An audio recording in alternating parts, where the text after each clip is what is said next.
Consideremos ahora una partícula que ya no está restringida a moverse a lo largo de una trayectoria rectilínea, sino que puede trazar una curva o seguir una trayectoria curvilínea en el plano. Entonces hablamos de movimiento curvilíneo. Entonces ya pues la posición de la partícula no es suficiente definirla con la distancia a un origen de referencia y un sentido positivo o negativo, sino que ya requerimos definir una dirección a lo largo de la cual se encuentra la partícula en un instante dado y pues el sentido a lo largo de esa dirección.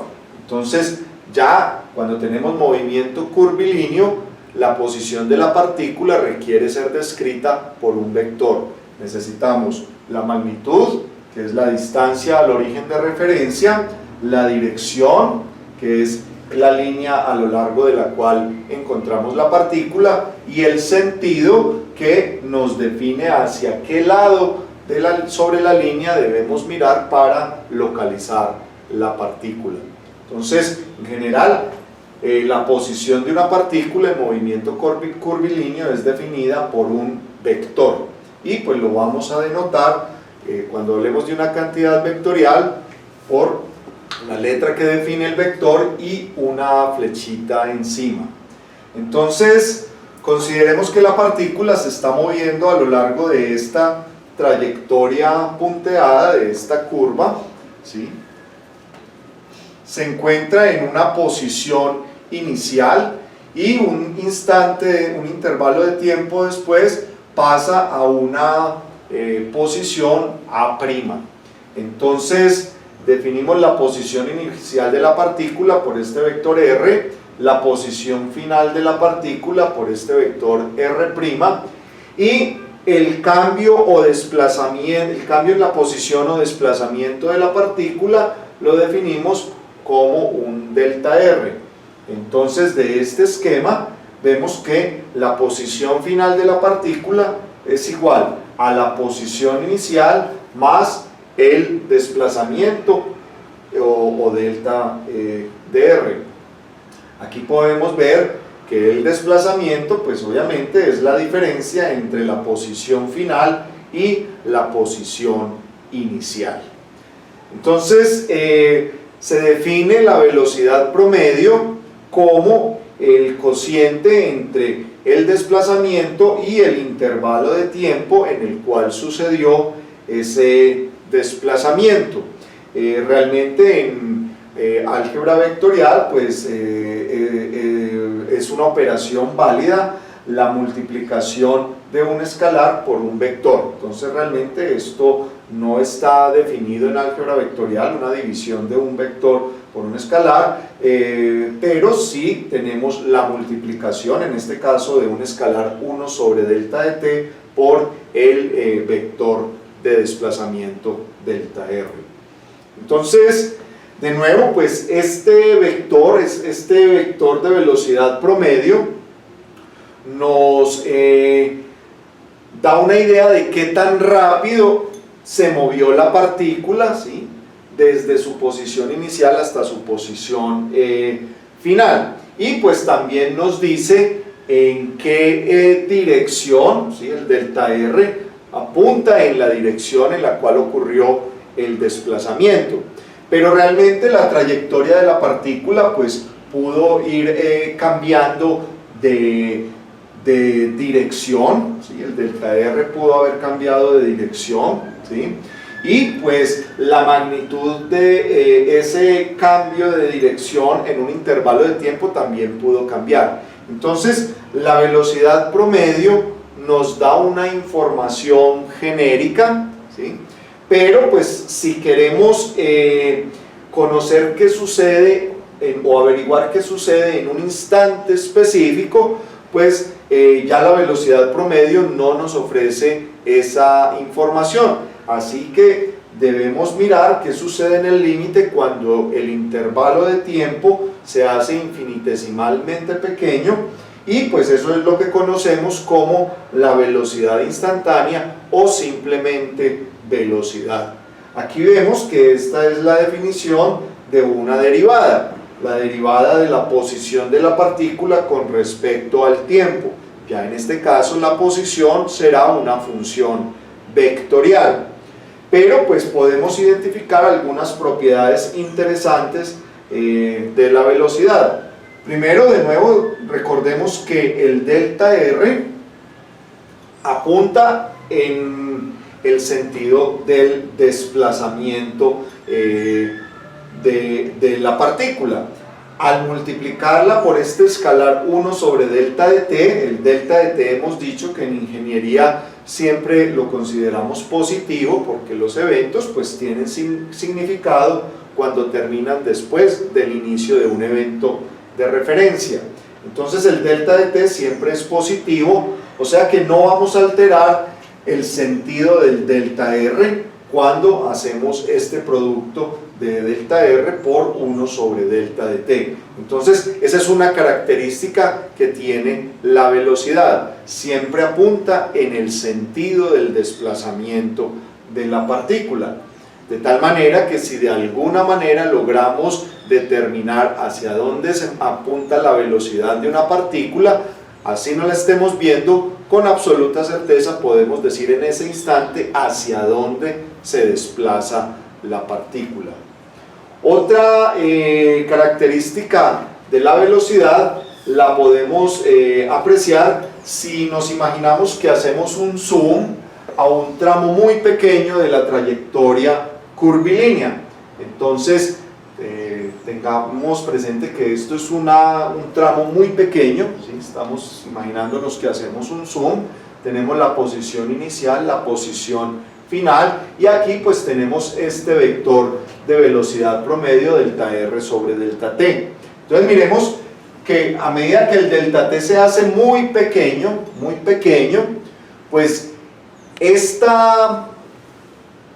vectorcito delta r sobre delta t, a medida que se hace muy pequeño, tiende a alinearse con la tangente a la curva, y pues podemos intuir que en el límite cuando delta t se hace 0, pues efectivamente el vector de velocidad se alinea con la tangente. Entonces esa es otra característica que tiene la velocidad, es siempre tangente a la trayectoria que sigue la curva, que sigue la partícula, perdón.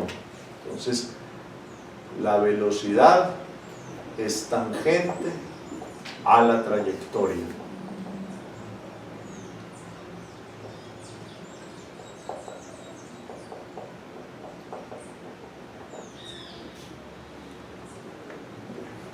Aquí también podemos ver algo que nos va a ser útil más adelante, y es lo que sucede con la magnitud de este vector a medida que el delta t se hace muy pequeño.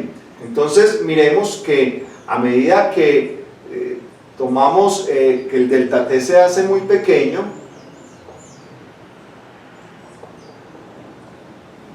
miremos qué sucede con la magnitud de este vector, ¿sí?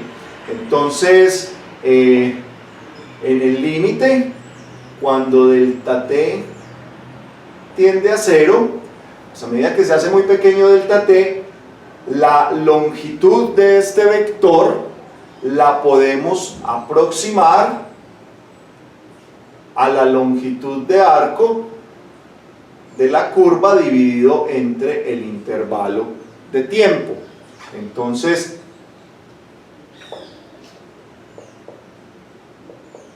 esto lo podemos escribir de esta manera: el límite de la magnitud de delta r sobre delta t cuando delta t tiende a 0 es igual al límite cuando delta t tiende a 0 de la longitud de arco sobre el intervalo de tiempo, o del delta de longitud de arco sobre el intervalo de tiempo.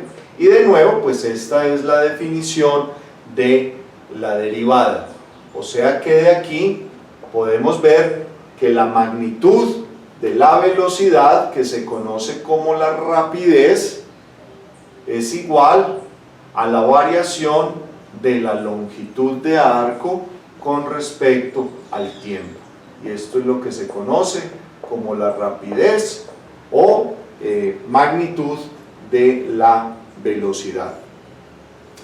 Ahora bien, así como hemos definido la posición de la partícula como un vector, pues también tenemos la velocidad de la partícula y pues es un vector. Ahora bien, podemos considerar, ya sabemos que la velocidad pues en un instante dado tiene una dirección que apunta hacia donde se desplaza la partícula en un instante dado y es tangente a la trayectoria. Entonces aquí en la posición inicial A, la partícula puede tener una velocidad v, que de nuevo siempre será tangente a la trayectoria, puede tener diferentes magnitudes, ¿sí? La magnitud puede variar, pero lo que sí podemos estar seguros es que la velocidad siempre es tangente a la trayectoria. Entonces aquí en este instante inicial podemos esquematizar la velocidad inicial de la partícula de esta manera, y aquí en el instante final podemos esquematizar la velocidad final de esta manera. Entonces algo similar, así como definimos el cambio en la posición o desplazamiento de esta manera, pues podemos definir el cambio en la velocidad delta v como la velocidad final menos la velocidad inicial de la partícula, ¿sí? Este delta v pues puede tener infinitas direcciones, ¿sí? Si aquí esquematizamos la velocidad inicial, aquí tenemos la velocidad final, ¿sí? Entonces tenemos que el delta de velocidad es la velocidad final menos la velocidad inicial, entonces la dibujaría en el sentido opuesto, ¿sí? Y este sería el delta v en este caso, algo así. Esto es menos la velocidad menos la velocidad inicial más la velocidad final, y este sería el delta de v en este caso. Este sería el delta de v.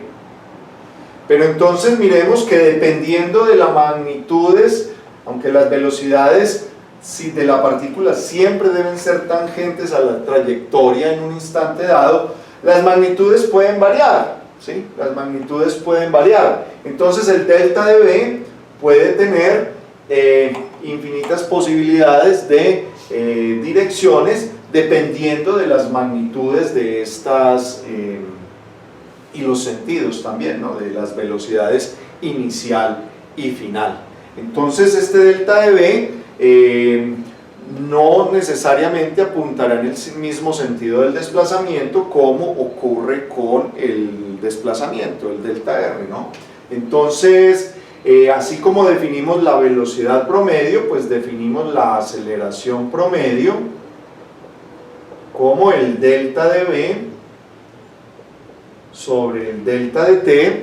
De nuevo, esto no nos da una información en un instante dado, entonces definimos la aceleración instantánea o simplemente aceleración como el límite cuando el delta t tiende a 0 de delta v sobre delta de t. Y de nuevo, esto es la definición de una derivada, en este caso de una función vectorial que es la velocidad. Entonces tenemos que la aceleración es la derivada de la velocidad con respecto al tiempo. Ahora bien, aquí tenemos que tener presente que la aceleración, como lo dijimos anteriormente, dado que el delta v puede tener infinitas posibilidades de direcciones dependiendo de las magnitudes y sentidos de las velocidades inicial y final, entonces la aceleración pues directamente no nos dice hacia dónde se mueve la partícula en un instante dado, contrario a lo que sí nos puede, lo que sí nos puede garantizar el sentido de la velocidad. Entonces es una diferencia que debemos tener presente entre el vector velocidad y el vector aceleración. No apunta necesariamente la aceleración en el sentido del desplazamiento, ni tampoco necesariamente es tangente a la trayectoria de la partícula.